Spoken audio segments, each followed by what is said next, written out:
Good morning. It is Saturday, October 7th, and yesterday I did manage to get most of this handle shape.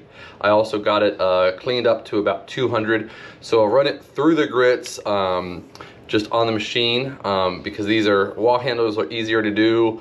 We can basically take them all the way up just on flexible belts.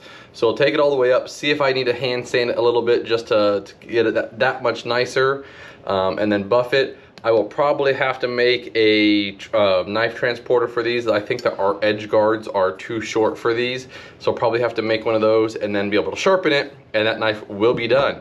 I did also get this one glued up, so this is the little Japanese petty as well, the hidden tang. So I got it glued up, and I've been working on this sujihki over here, which was originally this slicer. So it's about 400 grit right now, so I'm going to take it up. I'm going to see how shiny I want to go with it. I may go higher up on that one, more high. I can talk. I'm probably going to go to a higher grit on that knife than I usually go to, just to do something different, more unique. So I'll probably take it all the way up, depending on how it's polishing and everything. You can see I have the Dicom on it now, that blue.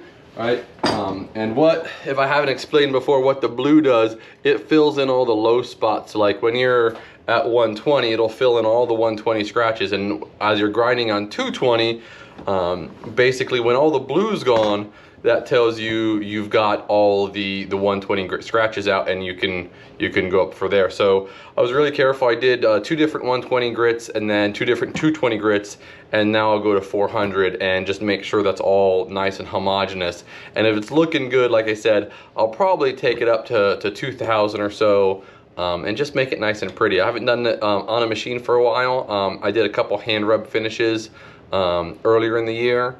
And those were really cool, so see what I'm gonna do with this one and make it something special. My wife also has a couple test pieces of handle material that I will probably end up using for at least the ferrule of this knife. Some mother of pearl that was given to us.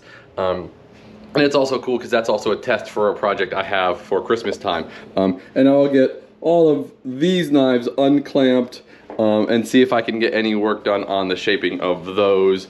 That may or may not happen today. Again, it's just me in the shop. Daniel's out this weekend, so we're gonna come in here and talk a little bit about some Misonos.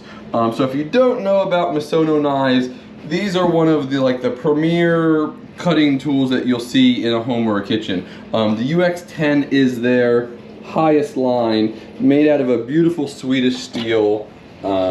Great shapes. So you have the classic Santoku. They have a nice lightweight aluminum bolsters with a laminated Paca wood handle. One of the more unique things about these is it's not necessarily a production knife because most of these are handmade, or most of the aspects are handmade, but they have a 70-30 edge bevel on them. So meaning the most knives will be a 50-50 grind. That means the edge is literally right in the middle. They shift it over ever so slightly, so it's not a full chisel grind. It's not like that. They just shift just the edge over, where the bevel's 50-50, but they shift the edge into a 70-30. That way, if you're right-handed, so this is not, without being modified, it's not for a left-handed person, apologize. But when you cut food, it just ever so slightly pushes that food a little bit out of the way, more so than a 50-50. Some of the things we hear about them, it's not any sharper than a 50-50, it just functions slightly differently. And we have some people who love it and can feel it, and other people who love it but can't feel anything, and other people are like, nah, just sharpen it 50-50, I don't care, I can't feel a difference between that and any of my other knives. It really just depends how much you cut, and really how much you cut the same things. So great knives, great feel in the hand. The handle feels great in the hand. I know what I'm saying. And so yeah, if you're interested in the Misonos, right now it's just the Santoku and the Giotto that we have here in stock. But we are looking at getting more the next time we do an order with these guys. So if you're interested, take a look. That is it for us for the weekend, or us, Daniel earlier and me now. So thanks for tuning in. Again, let us know what you think about doing the daily grind as well as the weekly. If you guys like it, we'll keep doing it. Otherwise, we will see you next week. Have a great weekend, and we'll catch you then.